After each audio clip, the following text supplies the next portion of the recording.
Good evening, baseball fans. How you doing? How you doing? How you doing? The drama continues for Yoshinobu Yamamoto. We got a little stuff going on in Twitter land today. I'm going to dive into that. It's going to be Yamamoto pretty much every day until this guy signs. My goodness, please, can this guy just hurry up? Please, come to Boston. My goodness. We're going to be talking some trade candidates. We got Corbin Burns. His name is out there. We got Framber Valdez. His name has popped up recently. Jesus Lazardo. His name has been coming up in the last couple of days. Little Blue Jays action. Maybe a little Marcus Stroman. Maybe a reunion, perhaps. Jonathan India. Is he on their radar? And how about my ginger brother-in, Justin Turner? Speaking of the Mets with Yamamoto, could Justin Turner be an option for the Mets? How you doing, everyone? Good evening, good evening, good evening. As soon as I switch the screen, we got 200 people in the chat. How you doing, everyone? How you doing? Happy Monday. We're at Tuesday yet? We're almost at Tuesday, so happy hour and a half before Tuesday. How you doing? Welcome, welcome, welcome. And the drama continues with Yoshinobu Yamamoto.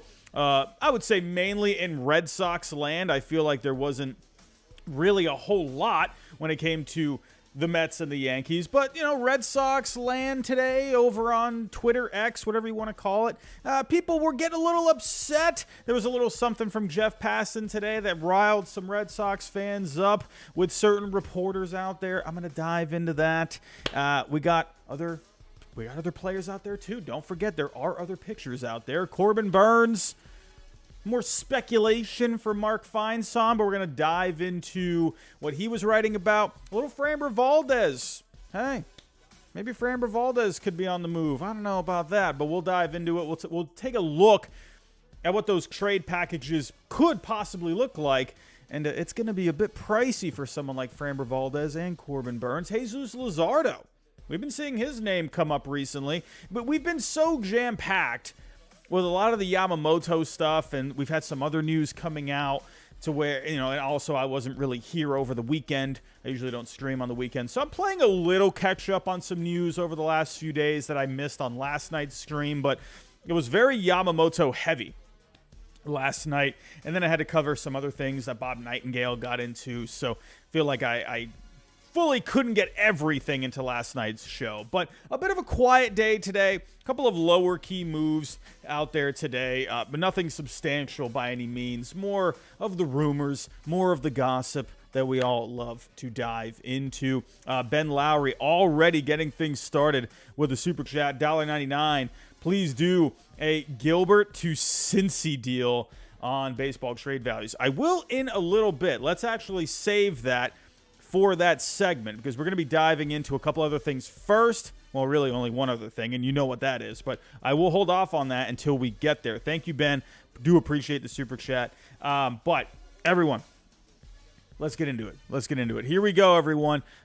Before I do get started, as always, let's try and hit that like goal. Can we get to 200 likes? Can we do it? That is the pinned comment for tonight. I won't do the poll for tonight. Let's just leave it as the pinned comment in the chat. Can we hit 200 likes? If you like my potato face, just smash that thumbs up. If you can, everyone, share the show. Share it on X. Share it on Facebook. Share it on Instagram. Share it with Grandma down the road. Maybe she'll like to come in and listen about Yamamoto as well. Subscribe if you are new. And don't forget, everyone, I just posted a video yesterday. So if you haven't seen it, go check it out. Go check it out. I had fun making that one. I think you'll have fun with it too. Taking a look back at the most insane free agent signings in history. I always like taking a look back at offseason kind of stuff. And also, don't forget, on the channel, on the community tab, I have a poll from yesterday. If you haven't voted on that poll, go check it out. You're going to get to vote on my next video. So go check that out. And everyone, just getting you all prepared. Listen, Christmas is 1 week away. You know what that means. It's not just gifts under your tree. It's not just chugging all the eggnog at home. It's not doing all the fun family things. You know what that means? You know who's right around the corner? He's coming. Robbie Claus is right around the corner. You know what that means, everyone? The last couple of years, I have done a one gift for each team stream. It's like the yearly tradition, I guess, on this channel, where it's not me hosting it. It's actually Robbie Claus himself, and he's going to give a gift for each of your teams. So check that out. It's going to be on Christmas Eve. I know. You're going to be all probably hanging out with family and whatnot. I'm just, just telling you.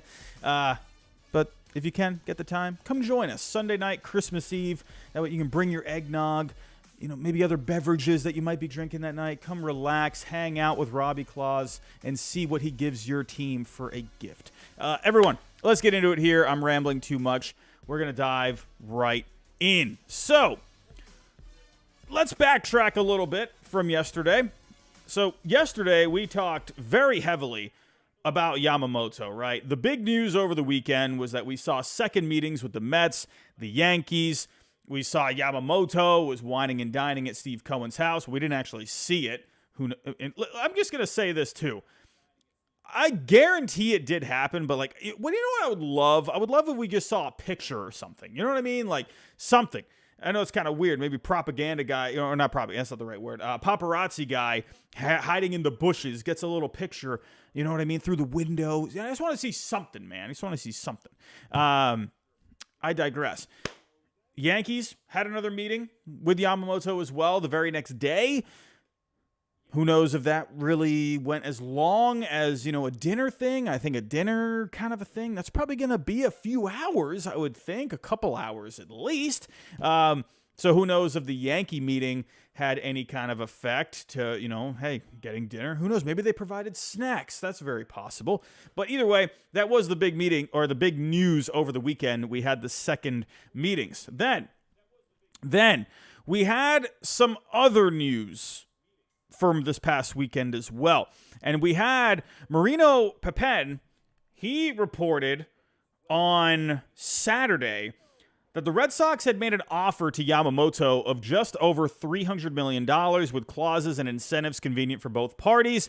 Now, I talked about this yesterday with Marino Pepen. He has gotten stuff right in the past, but he's a very positive guy, right? He seems to really give a lot of hope for Red Sox fans in certain reports in the past, like go back to Bogaerts last year. Everyone thought Bogaerts was coming back to the Red Sox.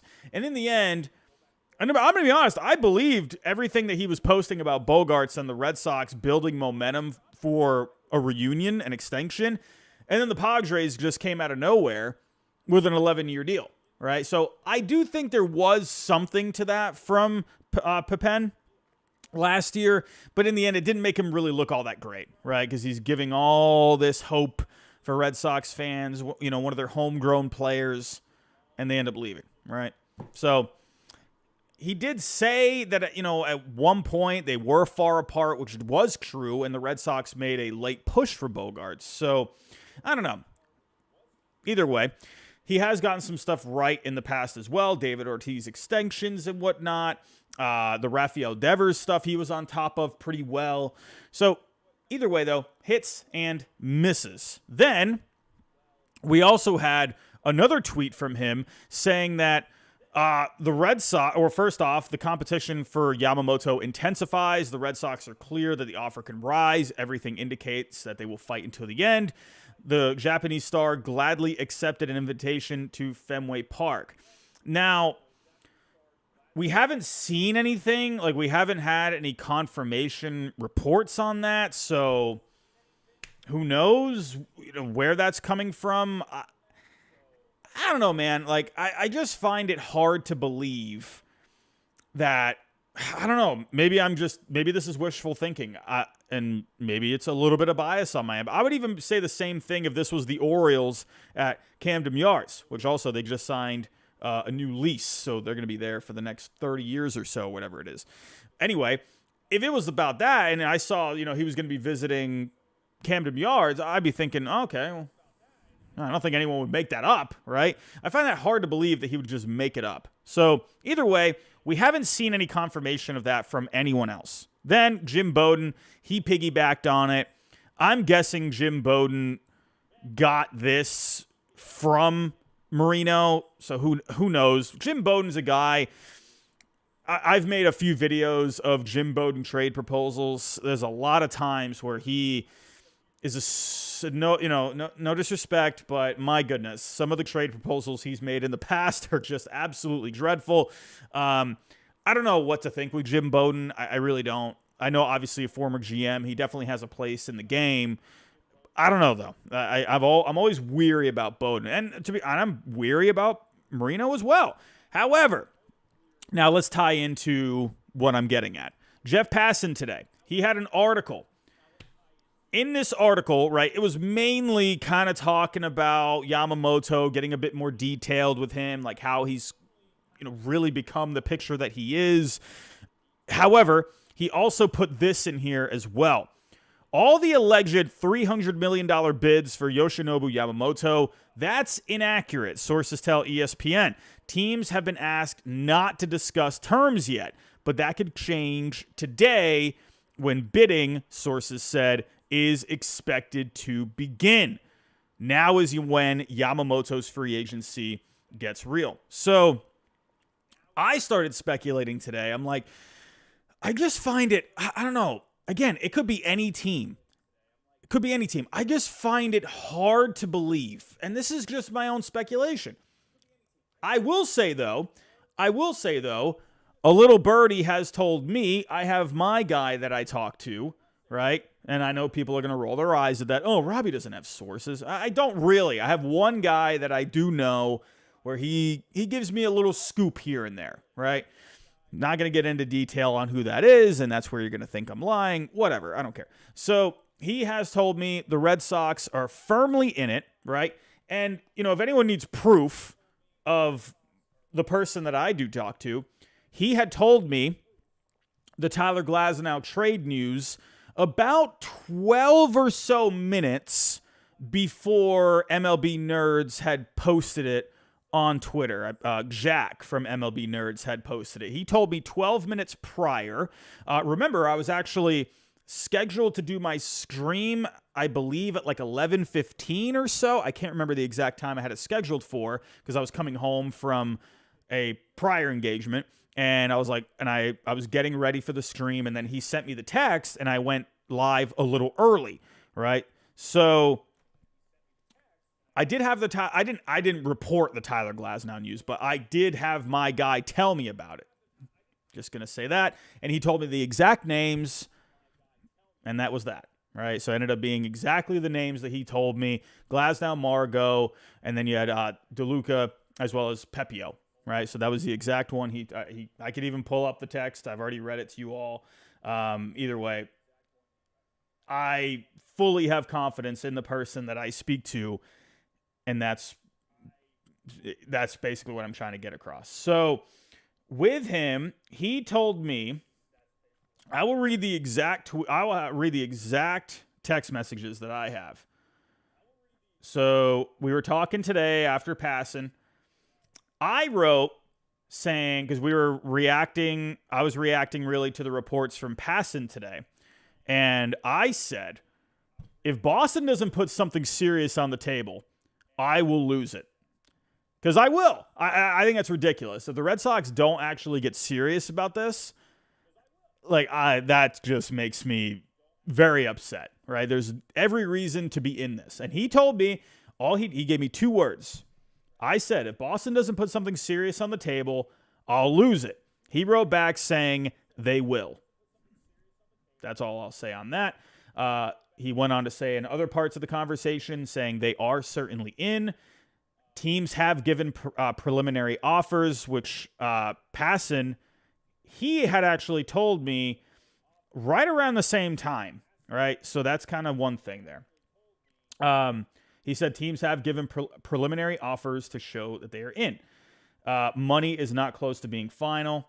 Right. And then he said again about the Red Sox, they are certainly in. So that's where I'm kind of tying back to this, right? And I'm wondering, is there any sort of a connection there, right? Is this number perhaps wrong? Was this possibly the preliminary offer? Where did this come from? That's where I feel like there is something here. Maybe he could be twisting words. Maybe he could be stretching the truth a little bit, right, to try and get a little bit more of the engagement, right? Almost up to 500,000 views with this report. So who knows? Maybe he is perhaps stretching the truth, or maybe there is some inaccuracy. Maybe there is with Marino, he is Spanish, right? There is that Espanol factor. Maybe there was a miscommunication with translation with something that he heard. I don't know. I'm not trying to defend him. I'm just looking at all avenues here of where this possibly came from. Either way, there needs to be more accuracy, in my opinion. I'm always someone, you all know me, I don't stop talking for like 3 hours. I give too many details on things. I never shut up, all right? But that's where I like to be as detailed as possible. I like to try and explain what my potato brain is thinking as much as I can. So that's where I'm challenging these people out here to give as many details. If you're going to put something out there, be a bit more detailed with it. I understand they also, if they do have sources of theirs, sometimes maybe they don't want to go too far with things. So I don't know. I'm just thinking out loud, basically. Either way, I want to know where this came from, right? And when passing today, he said there had been preliminary offers. Like in the article, I can actually pull up the article here, and we can actually go to that part. CRAZ951, thank you for becoming a member for the 21st month. I love you, my friend. Thank you so much. So let's go here. And it says right here, I'll read kind of this whole thing. Those reports, sources said, are inaccurate. Multiple high-ranking officials trying to sign Yamamoto told ESPN that teams were asked to give a preliminary bid at the start of the process to ensure they were serious, but not necessarily in the neighborhood of where the deal is likely to land. Since then, those officials say, his agent, Joel Wolf, has not solicited a new round of bids. Some teams, sources said, were interested in talking dollars recently, but were asked not to do so yet. The expectation is that teams will start proposing contract terms as early as Monday. So that's basically what he had to say on that. So again, kind of tying back to what Marino said with the Red Sox and Jim Bowden piggybacking on it and also mentioning the Giants. What is all this, right? Is there a connection here? Did he just make this up out of thin air? Did he stretch the truth? I don't know. I don't know what's going on, which leads me to the next part of the show. And Andy Martino actually went on SNY a little bit ago, and basically you can kind of hear me right now. You can hear me right now. Basically, I'm just thinking of all these different possible things going on, right? We had the Mets meetings, went to Japan, and then, David Stern, Steve Cohen went to Japan, sat down with him, and then they had another meeting at Steve Cohen's house, right? And I will actually say here, if anyone else is looking for a podcast to listen to, another baseball channel out there, Jared Carabas, he has the Baseball is Dead podcast with DraftKings. And at one point in here, now, again, I'm just, he said it out loud, Carabas, he definitely has a place in the baseball world, whether you like him or not. He definitely has a place out there. Anyway, he said in this podcast that, and I don't know actually if I agree with this. He told the crew that he's with, or Dallas Braden, right? He said that a little birdie told him that Yamamoto did not like Steve Cohen and David Stearns going to Japan. I don't know if I agree with that. Right? I'm not saying Jared's like making it up or any. I'm not like, it wasn't an opinion or anything. That's just something he was told. Now, I also have someone that has told me that he liked meeting them in Japan, right? I've been told by a guy that I also know that he very much enjoyed meeting with them, right? So Jared's hearing one thing, saying that Yamamoto did not like them going to Japan, but then I have another guy saying that he did like it. So, but then again, that's where I kind of question it, saying, why would Cohen just randomly just fly out to Japan and surprise Yamamoto on his doorstep, right? Yeah, as a person, right, I don't like when someone does that. If someone's coming over, right, or coming into my part of town, right, or let's say someone, I'm sitting at home, whatever, I'm working on something, I get a call, hey, man, hey, I'm in town, you want to go get some lunch, right, or dinner or something? I'm always like, I'm the type of person where I like to have a plan, right? I like to make these plans ahead of time.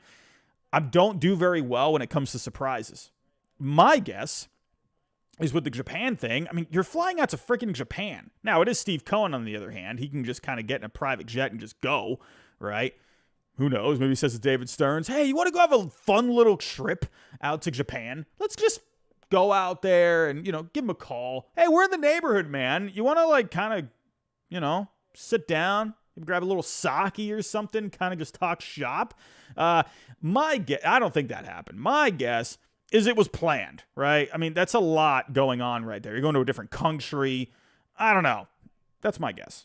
So, anyway, I find it hard to believe that Yamamoto did not like those two going to Japan to meet with them. I find that hard to believe. Anyway, it was something that he said, and I'm just relaying it to all of you. So, anyway, my point is here, we have another clip from Andy Martino. Where is that clip? Andy Martino, you can hear me, right? I'm kind of going all these different directions right now. And Martino, when you listen to what he has to say here, it's pretty similar. Are you feeling, Andy, and you've been on top of this from the beginning, from both sides with the Mets and Yankees and just in general Yamamoto, are you feeling that price is going to be a big factor here? And if so, where are we looking at price? Because we've heard anything from early on, 180 to 200. Now it's over 3 potentially. Where are we looking at price? So this is a good chance to sell. And Laura, you mentioned, what is it going to be? Is it going to be high bidder? This is a good chance to mention how much contradictory information has been going, not just to the reporters, but to the teams on this. I could sit here and tell you truthfully, I've heard from a good source that he's going to go to the highest bidder. I could also sit here and tell you truthfully, hold on, that money doesn't matter that much, and I've heard that he's going to go to the city he likes the best. I've heard that he is a Dodger fan. I've heard that he loves the Yankees. I've heard that the Cohen meeting went well. I've heard that the Cohen meeting went poorly. There's so many different things out there. All of this is from sources who usually know something, so there is an unusual amount of contradictory information going around in this free agency. And I want to say, anybody out there on Twitter or in our articles that are claiming to know more than what I just said, don't believe them, because the teams are left guessing just like everybody else. So, as you can hear me, I'm kind of going everywhere right now, right? You're hearing all these different things. And Martino, he just kind of emptied his notebook a little bit. He just gave, a few things that we haven't even heard, right? He mentioned that the Steve Cohen meeting didn't go well. He's heard it did go well, right? We've heard he loves the Yankees, right? We've heard the Yankees say they're cautiously optimistic. I mean, I've even seen stuff out there saying that the Dodgers aren't really even that serious of a threat, right? Despite, they brought the Avengers, right, to meet with him, right? Shohei, Mookie, Freeman, a couple other players as well. Will Smith, the catcher, right? And, we heard a lot of good stuff, and Dodger fans were thinking, all right, Yamamoto, oh, man, this is going to be great. Shohei Ohtani, how can he say no to Shohei Ohtani? But then I'm seeing other reports saying that the Dodgers perhaps aren't even that serious, right? Now, who knows how good those sources are, but that's something. This is like a wackadoodle process going on right now. My honest belief here, when it comes to Yamamoto, is that teams are trying to be as quiet as possible about everything, and it's hard to get any kind of details right now because I remember this was kind of like how it was with Daisuke. Everyone go back to 2006 before the 07 season. I remember that. It was very, like, until you got to when the Red Sox, I remember when the posting fee came out, or the winner of the bid. Everyone was wondering who won the bid, right? The bidding had ended. People thought probably the Yankees had won it. Then there were I remember there were reports that maybe the Mets had won it. Remember, go back to that time, the Mets, they were adding guys, right? They had signed Pedro, Beltran, right? So the Mets, they're not the Steve Cohen Mets that they were then, but they were in a place where they were spending money back then. So people were speculating that they had maybe won the bid. And then we saw reports that the Rangers were interesting. And it's funny with the Rangers, right? Because they eventually ended up getting Yu Darvish. And then all of a sudden, the Red Sox emerged as the winners with a $51 million bid. And people were like, what the heck just happened, right? And people were trying to get any sort of hint anywhere they could, and no one could really get anything until it finally, I don't remember how it got leaked out exactly, that the Red Sox had won the bid.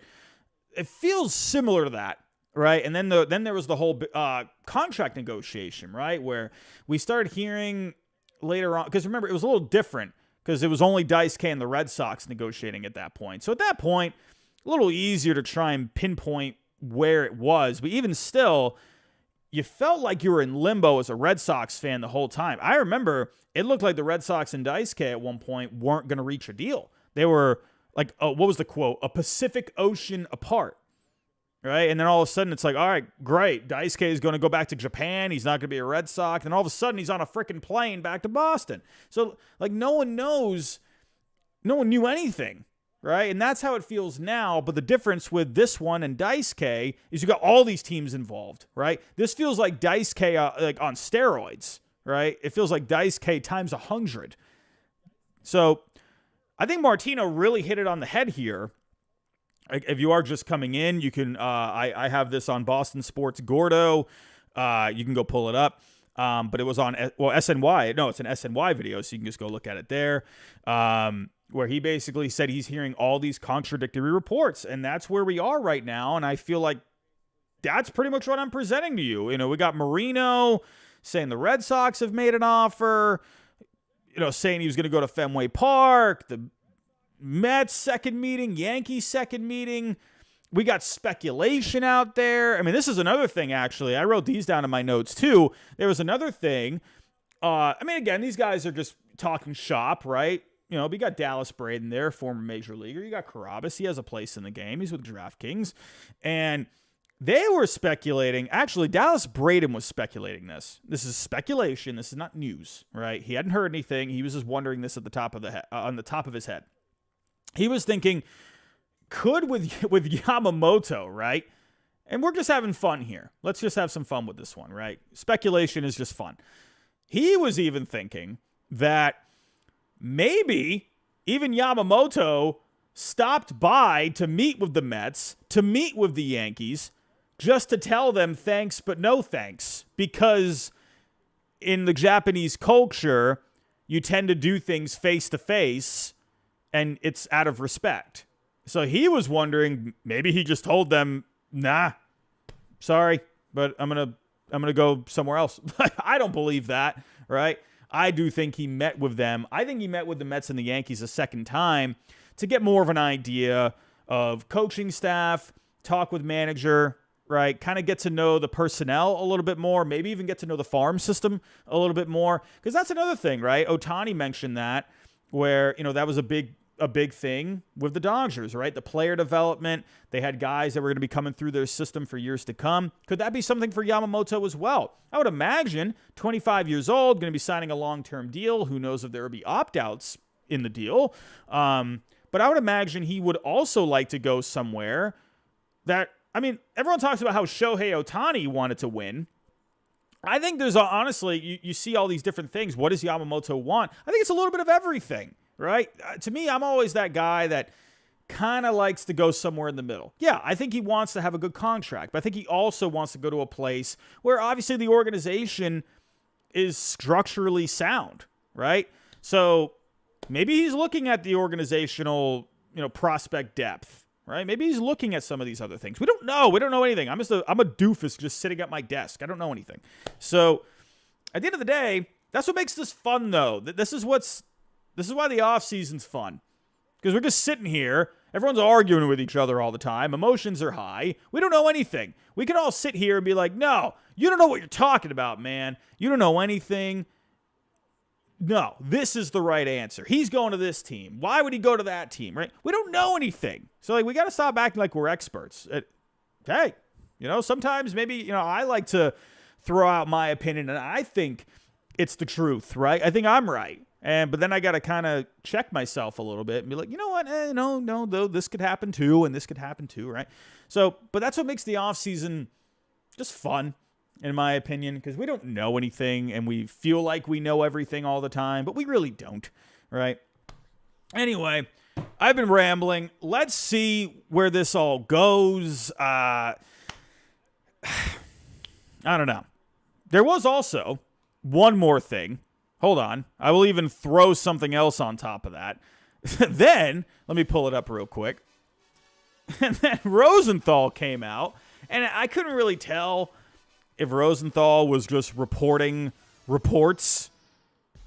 So he actually did his Fair Territory podcast, right? And he mentioned here, hold on one second. So he mentioned here, let me share the screen. So this were his comments from earlier. Others. It's the Mets, it's the Yankees, it's the Dodgers, again, yes. The Blue Jays, kind of on the periphery here. Giants reportedly have made a big bid, as have the Red Sox. And the Phillies, too, sort of on the periphery. They're in, but this is more in their efforts to get a foothold in Japan, kind of show that they're serious about Japanese players. I can actually fully believe that, right? Definitely could fully get on board with that. Because it's weird with the Phillies, right? Because they have they got a lot of money on the books already. They got 3 long-term contracts on their payroll already, right? You got Harper, you got Turner, and you just signed up Nola for the next 7 years. So the Phillies are interesting because if they add Yamamoto, they're really they've already been over that luxury tax now, and this would be the 3rd straight year, and then they'd be paying some serious penalties. That's one thing. I guess the Mets and the Yankees, they probably just don't really care about the luxury tax at this point. The only thing I hold back with the Mets and the Yankees is how far are they willing to go? Will there be a certain tapping out point? But then again, it's like you're gonna be blowing through that luxury tax no matter what. So it's like, does it really matter at that point? I don't know. I could see maybe, but it's weird with the Mets and the Yankees, right? And again, this is where I got to check myself a little bit because I don't know fully everything. I don't know what the Mets and the Yankees are thinking. I'm just only thinking of past or things that have been happening with them recently, right? The Yankees, we know, yes, they do like to make those moves, right? But we've also seen the Yankees over the last several years where they push the brake a little bit, right? They will make that splash, but they're not doing it in the George Steinbrenner kind of a way. So will there be a tapping out point for the Yankees? For the Mets, he just brought in David Stearns, a guy that's going to be brought in to make these more high value decisions, right? Instead of just going out there and dropping cash, right? Yamamoto is a different case than Scherzer and Verlander. Those were win now kind of moves, where Yamamoto, that's going to be more an investment, right? They're trying to really beef up the farm a little bit more, get the younger guys going. But with the Mets, with Stearns, again, like Cohen brought in Stearns to lead this team when it comes to the baseball decisions. Will this be a Cohen move, right? Will this be, kind of think of the dynamic there. This is something that I'm speculating, right? When it comes to David Stearns, you just brought this guy in to make these decisions. So is Cohen just going to be like, nah, Dave, I know I just brought you on, but nah, I'm going to take care of this one, right? Is that really something an owner wants to do at that point? Or is it going to be, more of a team effort between those two? But then if it's a team effort, is David Stearns going to get to a point where he's like, listen, man, a highly analytical guy, is he going to say to Cohen at some point, hey, man, like, this is probably getting a little too much, right? Is it going to be disrespectful if Cohen just says to Dave, like, no, man, I'm not listening to you, right? Because how does that make, or does it matter? Maybe David's on board, right? No, hey, whatever you want, man. If you want to spend the money, right? I just wonder about the dynamic there, right, between the two. I'm probably overthinking it. I'm just trying to explore multiple avenues here. And then getting back to the whole point I brought up this video. Ken Rosenthal didn't refute anything from the Marino Bowden reports, right, with the Giants and the Red Sox. So, again, is he just reporting reports? But that doesn't seem like something, I don't know. Like Rosenthal, I would think, obviously this is a guy, he has his sources out there. He's been a name that's been in the game for a while. Is that something, did he look into the Giants and the Red Sox reports? I don't know. It's interesting, right? So, getting back to what Martino said, there's contradictions all over the place. No one knows anything. I don't know.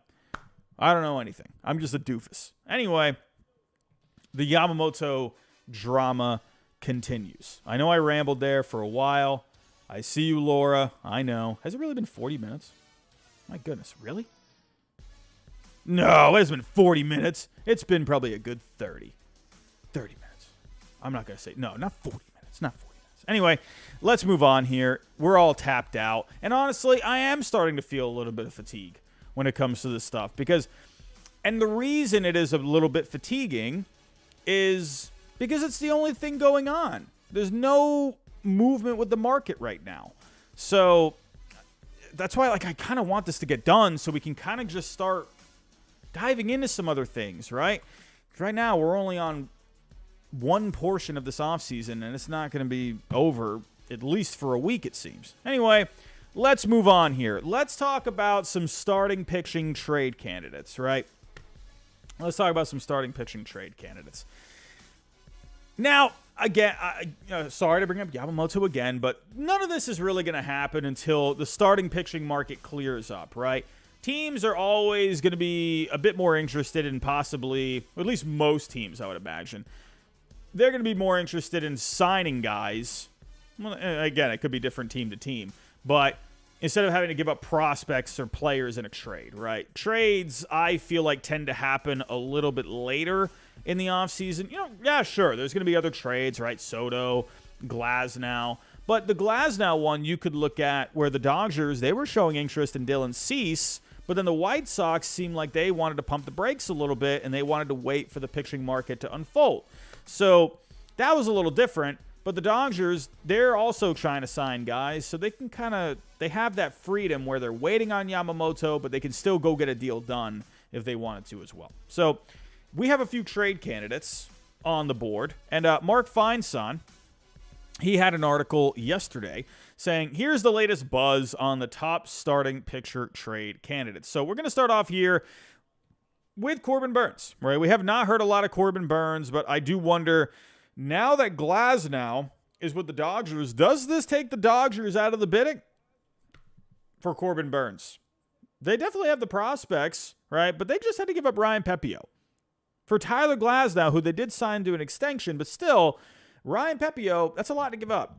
Anyway, he goes on to say here, the Dodgers have already been ultra aggressive this winter with their signing of Ohtani and Glasnow, but they have also a need at shortstop. A deal for both Burnes and Willy Adames, who is also headed for free agency at the end of the season, could be in play, though LA is said to be hot after Yamamoto. He goes on to mention the Yankees, Braves, Blue Jays, and Rangers are among the other teams that might try to deal for Burnes, depending on what happens with Yamamoto.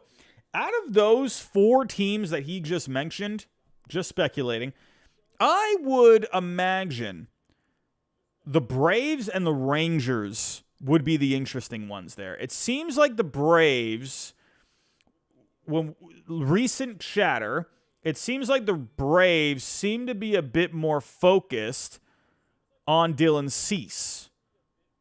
Maybe they could pivot. That's where I'm looking at the Rangers here. I wonder if the Rangers could be a destination for Corbin Burnes, right? I did predict Corbin Burnes would get traded to the Dodgers, but my guess, because we had seen Corbin Burnes attached with the Dodgers this offseason, but remember, they signed Glasnow to an extension. I wonder if when they approached the Brewers about Corbin Burnes, I wouldn't be surprised at all if we saw some kind of curiosity from the Dodgers saying, hey, would Corbin Burnes be up for an extension, right? Because that's what the Dodgers ended up doing with Glasnow. I do find it a little harder to believe that the Dodgers would go after Burnes at this point. Maybe you could go after Adames. They definitely could use, if they wanted to. I know, right? Gavin Lux has been the guy mentioned as, someone they're going to go forth with. But who knows? Maybe they different opinion. Maybe they still bring in Adames. You still work those two into the fold. But right now, when I'm looking at these teams, I think the Braves are interesting.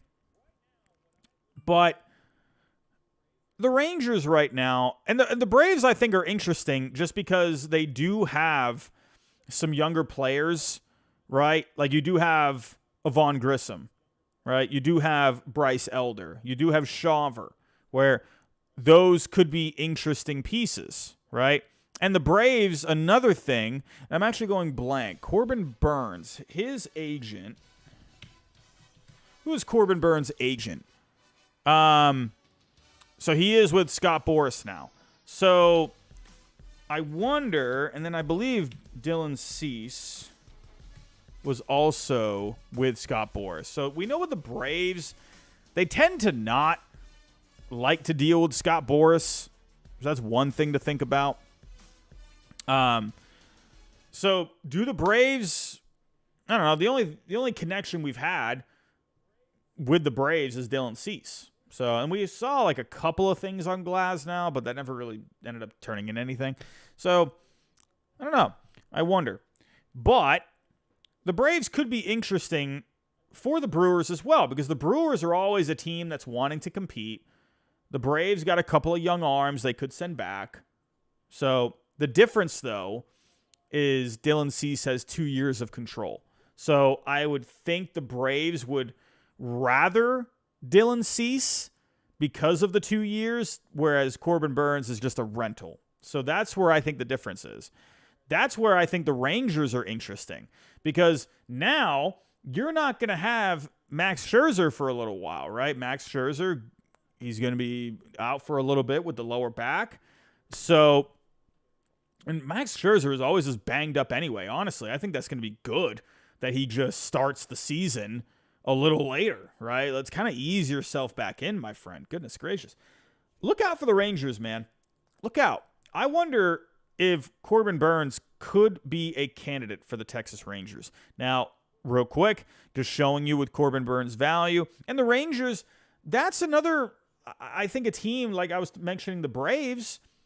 I think the Rangers have some solid pieces that you could send back when it comes to a package with Corbin Burnes, right? So if we put something together here, and they got guys, and hey, I'm just speculating here, but you know what could be fun? We've seen Jack Leiter's name come up, right? We have seen Jack Leiter, and his name came up, go back to the trade deadline, and, well, this report came out much later, is that the Rangers were including Jack Leiter's name in trade talks, right? I'm not sure how willing they were to let him go, but maybe that could be a piece that you send back in a package. So maybe you end up doing, I know the Brewers, they got a whole bunch of infielders. I know, don't be coming at me and tell me, oh, they already got all the infielders. I'm just making a package, right? Maybe you could throw back, again, Ezekiel Duran or like a Justin Foscue, right? The Rangers have young major league ready pieces to get a deal done. I think this could be pretty intriguing. So look out. I think the Rangers are definitely a threat for Corbin Burns. So I think we're going to have to wait for this offseason to unfold. But then you could just see the Brewers hang on to him. Is that more of a leverage play that we've been hearing that a bit more, that the Brewers are planning on keeping him? The Brewers like to compete. That's just what they are. That's their philosophy. They always want to put a competitive team on the field. If you end up keeping Corbin Burns, you just offer him the qualifying offer and you get a draft pick, right? But I would think the Brewers, they will realize, I mean, we kind of have to maybe trade Corbin Burns. Unless maybe they're in it, you know? If they keep him this offseason, trade deadline, they're in it. Why would they trade Burns at that point, right? So we'll see. We will see. But we got some other names popping up. Framber Valdez. This is really interesting. At least 6 clubs have reached out to the Astros to check in on Valdez's potential availability. Houston isn't actively seeking to trade Valdez, but has at least listened to offers. Now, this one gets a little more dicey. With Valdez, you're looking at a lot more years of control, all right? And he's not really getting paid all that much money. So let me actually pull up here the Astros payroll. I also find it odd. Again, I believe that report that the Astros are not really fully trying to trade him. They're not actively trying to move him. But with the Astros, there's not a whole lot of farm there. So I think they would only trade him if the right package comes along. And then we've also seen Bregman, too, where his name has come up, right? And now we haven't heard anything on him for at least a month or so. But if you look at Valdez, he's got 2 years of control. And he's only making $12 million next year. And that's why you see a high value. A guy, sure, he had some more bumps last year. But we all know Framber Valdez over the last few seasons has been really solid. Low salary, 2 years of control. Yeah, it's going to be expensive for someone like Framber Valdez. So, again, look at these other teams that we had just seen in this article. Again, I don't think the Texas Rangers would get involved in division. I don't see that happening. But could you maybe see the Braves get involved where they could send back maybe some young pieces, right? Where, let's say they don't end up getting, if they are connected with Cease and they don't end up landing him, could they pivot, right, to the Astros? You could send back Bryce Elder, Shawver, someone like a Vaughn Grissom for the lineup. Maybe the Braves could be a possibility. I doubt that they would, when you look at the Angels, again, that's another team where could the Brewers partner up for Corbin Burns? The Angels, I think, could be pretty interesting. Was that the super chat that I had earlier? Let me go back to that. We had that super chat. I am going to get to that super chat here, but I'm trying to remember the player that was mentioned. Also, everyone, while I'm pulling this up here, we're at 160 likes. We are 40 likes away from the goal. Okay, so you said Logan Gilbert, Ben Lowry. Okay, so I'll get to that after this one. So maybe the Angels could be, for someone for Corbin Burns. He's a California guy. They would be great if they had Corbin Burns, man. Anyway, Framber Valdez, he's going to be expensive. Guaranteed teams would love to kick the tires and see if they can get a deal done. And then we have also Jesus Lazardo has been popping up. And Ken Rosenthal had an interesting piece a couple of days ago saying Rosenthal reported that Miami and the Royals discussed the framework of a trade that would have sent the Southpaw to Kansas City for Vinny Pasquantino. That is really interesting. And to be honest with you, I believe it. What the heck was that? I fully believe it. That you could have, if maybe had seen a trade like this go down.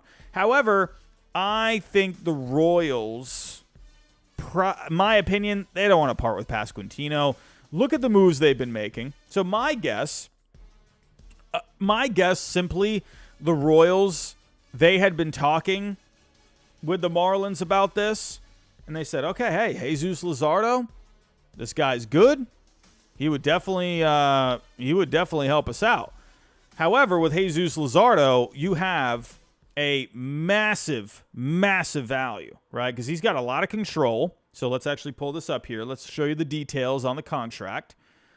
Jesus Lazardo, right now, where is he? Jesus Lazardo, where are you? Here we go. So he has 3 years of control. He's only making like $6 million projected next year. That is already a recipe, and when he pitched really well last year, he was one of the better pitchers in the National League, one of the top pitchers in the National League. Yeah, you're going to get a very high value for 3 years of control, and he's cheap, and he's good. So the Royals, they're thinking, all right, hey, this guy could be pretty good. Marlins are thinking, hey, we want a bat, we want Pasquantino. So Pasquantino would definitely be a good starting point. With this right here, you are on the right path to getting a deal done. You're $20 million apart, but Pasquantino would be a huge chunk. However, the Royals thought, well, if we get rid of Pasquantino, and this guy has a lot of control, the reason Pasquantino, his value is lower is because he was hurt last year, and he plays a lower value position of first base, right? Naturally, that's just not as high a value of a position than, say, shortstop or center field or catcher. So first baseman, they're just going to automatically get dinged with their value just because of the position. However, still a really solid value. But I think the Royals thought, you know what? We don't want to trade a bat that we're going to have for a long time. Pasquantino, he's already, in my opinion at least, from what I've seen, a popular player in Major League Baseball. So for me, I think the Royals would rather hang on to him. However, it would get a deal at least rolling, right? You throw in a couple of pieces, a couple more prospects, you can get a deal done. Again, the Royals, though, I just think they didn't think it was worth it, so they pivoted. Instead of getting Jesus Lazardo, you just keep Pasquantino, and then they go out there, and then they just go spend some money. Lugo, Waka. Hear me out here. Maybe Trevor Bauer. I'm just saying. I mean, come on. Bauer's got to go somewhere, man. Like, I don't know. Maybe that's just me. Maybe I'm the only one out there thinking it. He could pitch. I wonder if late in the offseason you're going to see Bauer go somewhere. And I wouldn't be surprised at this point if the Royals would be a team. Really. I mean, hey, there's not a lot of media out there. They're all focused on Patrick Mahomes anyway, right? And, Taylor Swift and all that going on, all that hoopla. So, which is so embarrassing because the Patriots on their Instagram, I know the Patriots are just hot garbage this year, but on the Patriots Instagram, they put a picture of Taylor Swift. And I'm like, what has happened to this great Patriots organization? We went from Tom Brady championships to posting pictures of Taylor Swift. What are we doing? What is going on? Anyway, that's what I think with the Royals. They didn't want to give up Pasquantino. Yes, they would like Jesus Lazardo, but in their opinion, they just said, you know what? We'll just spend the money. We'll keep Pasquantino. We'll keep his production, and we'll just go sign Waka and Lugo instead. Just saying, man. Bauer, if you added Trevor Bauer to this team, and I don't say what you will, I'm not talking about, whatever off the field. I'm not talking about that. I'm talking about baseball point of view. If you added Bauer, I mean, let's be real here. I mean, Bauer, in my opinion, Cole Reagans is the opening day starter. Bauer is not the opening day starter if he goes there. Bauer would probably, I don't know, man. Listen, have Bauer as your 4. Listen, Bauer is, probably your 2. I think Cole Reagans is going to be really good. Who knows? Maybe he just goes off the rails. But, I don't know. I'm just saying. Bauer would be really good for this rotation. Say what you will. Say what you will. Whatever. Don't be surprised if he goes to the Royals. So that's my opinion on that. But could Jesus Lazardo end up going somewhere else? I think with Jesus Lazardo, what it's going to take for him is a good bat, right? Because we've already seen the reports with Pasquantino. That's what I'm wondering when it comes to that, right? So, if I were to make a guess right now, I would think Lazardo. I don't know, man. I think from the Marlins' point of view, we looked at his value, And the Marlins are probably thinking, yeah, 3 years, he's cheap, he's good. This guy will bring us back a lot of players. You will multiply Jesus Lazardo into a lot of players. So that's just the way I'm seeing Miami looking at it. I don't know if I would assume they're not actively shopping him.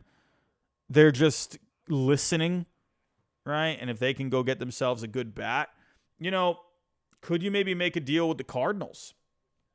Cardinals could use some more pitching.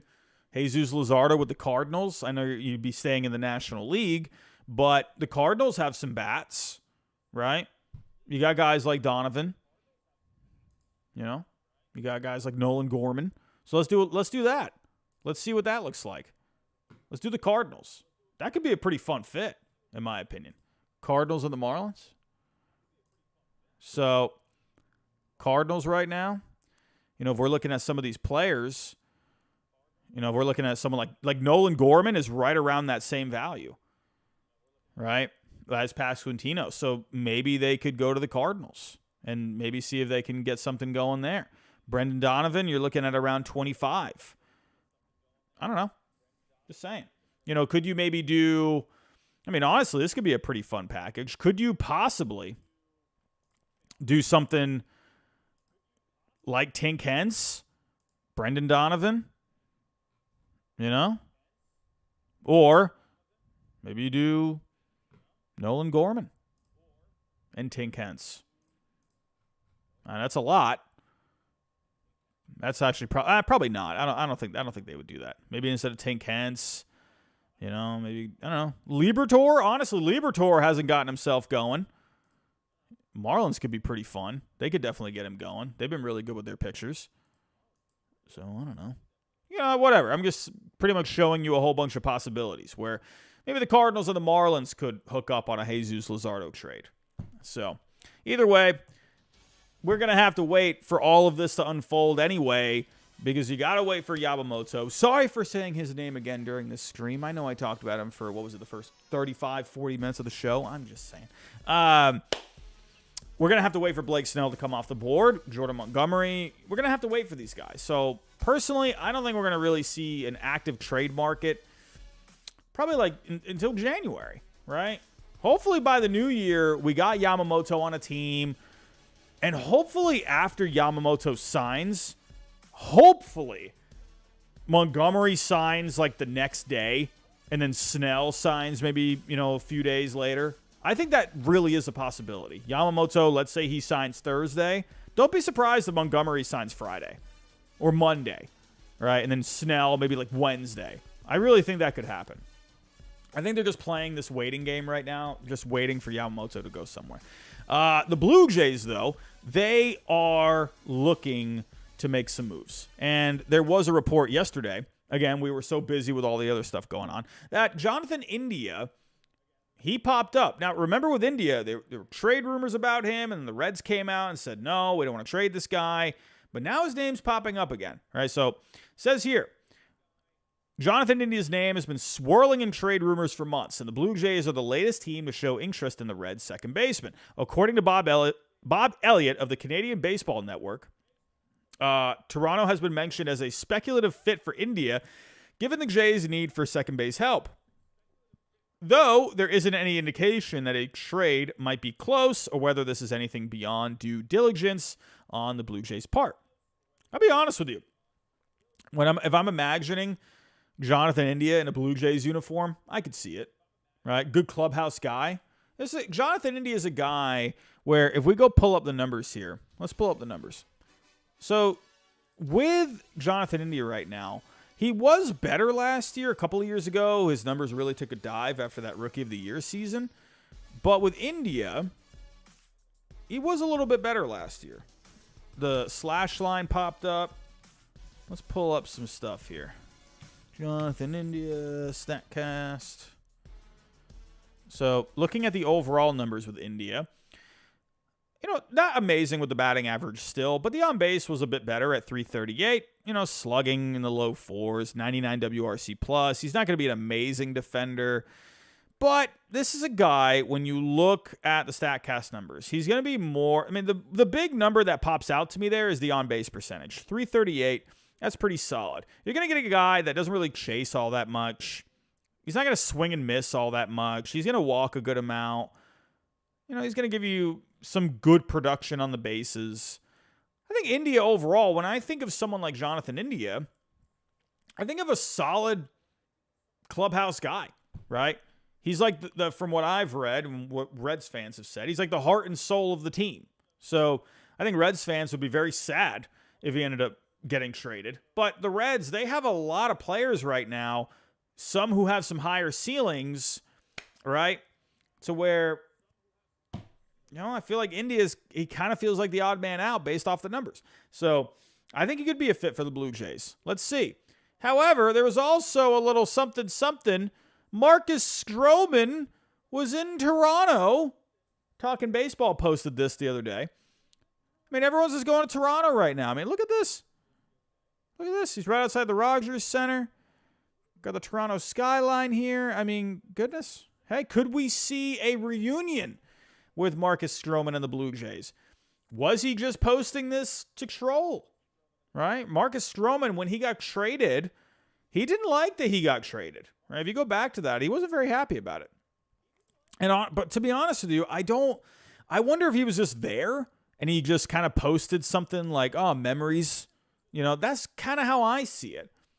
Just a memory kind of a picture, right? Because he had some good times with Toronto, right? He was a fan favorite for the most part. I just don't see the need for him right now. Unless, they move Manoah and then you have something open. But I don't know. It just doesn't feel like he's really too much of a fit right now. That's just me. So we'll have to wait and see. But let's get to those super chats. I see one coming in right now. So Ben, let's get to that. You said, do Logan Gilbert to Cincy. I'll be honest with you. I don't see Cincinnati really doing this. I think the way small market teams are trying to go now, and you're noticing this with the Reds too, we've seen it with the Orioles, where these small market teams now, they know they can't compete in free agency. So what they're trying to do is they're trying to conserve young talent as much as they can. I don't see the Reds. I know Logan Gilbert is a cost-controlled guy. I know that. And I would love to have Logan Gilbert in my rotation. It just doesn't feel like it's a fit with the Reds. I could be very wrong. Maybe they actually really would like him. So, however, if we were to do a trade, it's going to cost you a lot for Logan Gilbert. A lot, right? You're looking at a median value of around 65. Could go as low as 50, maybe even as high as 80, right? So, if you're the Reds, there definitely could be some offensive pieces. It makes sense on paper, right? Because the Mariners could use a bat. So, maybe it's funny because, Noelvi Marte, that's a name that has popped up recently. I don't think they're trading him back, right? So maybe someone like Spencer Steer comes up. Maybe you throw in like a younger pitcher like a Connor Phillips, right? And then you're kind of on the right track there. But I don't know. I just have it kind of just sounds backwards in my head, right? Right. The Mariners, they traded for Luis Castillo, and now they'd be trading back another guy. I know it's different situations, but I don't know. It just feels it just feels like it wouldn't happen. I don't see the Reds getting in on this because I think they want to conserve as many young players as they can. I just don't see this. So that's just me. But I definitely do think the thought is in the right place, right? I would love Logan Gilbert on my Red Sox. Excuse my giraffe, Nick Robbie. Ethan Stein, $5 super chat. Eddie C. or Edward Cabrera or Trevor Rogers will be moved before Lazardo. The Marlins would want an offensive shortstop or catcher with control, but they also want someone to replace Soler. They definitely need a bat. That's why I'm saying maybe that's where they're looking at Lazardo. And they're thinking, all right, Lazardo, that could bring us a bat. Like I mentioned, maybe Nolan Gorman with the Cardinals. Maybe you could go that route. Don't see the Royals doing Pasquantino, especially after they've already added all these pieces like Waka and Lugo. But, yeah, I agree with you. Edward Cabrera, Trevor Rogers, they're going to be easier pieces to move. The only way I see Lazardo going somewhere is if they get a haul for the guy, right? That's the only way. Because you would get a good amount of pieces back. But I agree with you. They definitely need some offense. So let's see what ends up happening. Let's see. But I feel like you're probably not going to see anything for a little bit now when it comes to the trades. So we got to wait for freaking Yamamoto to go somewhere. My goodness. Yamamoto, come to Boston. Come to Boston, my friend. You see this B? Come on. You know you want that on your hat, too. Just saying. Everyone, I'm out of here. I talked enough about Yamamoto tonight. We got to some trade talk a little bit. We did some stuff, right? We had some fun tonight. We are 8 likes away, everyone, from hitting our like goal for the night. If you can help us get there, I will love you forever. If you can, everyone, make sure you have the bell notification turned on. Share the show. Subscribe if you are new. But everyone, I think I'm going to get out of here. I got to work on a couple of things. I'm going to go to bed. We got to charge up for another day of Yamamoto rumors tomorrow. Could maybe we see some electricity tomorrow? Maybe we could start seeing some reports maybe break a little bit. I don't know. Please just sign somewhere. Everyone, have yourself a great night, and I'll talk to you next time.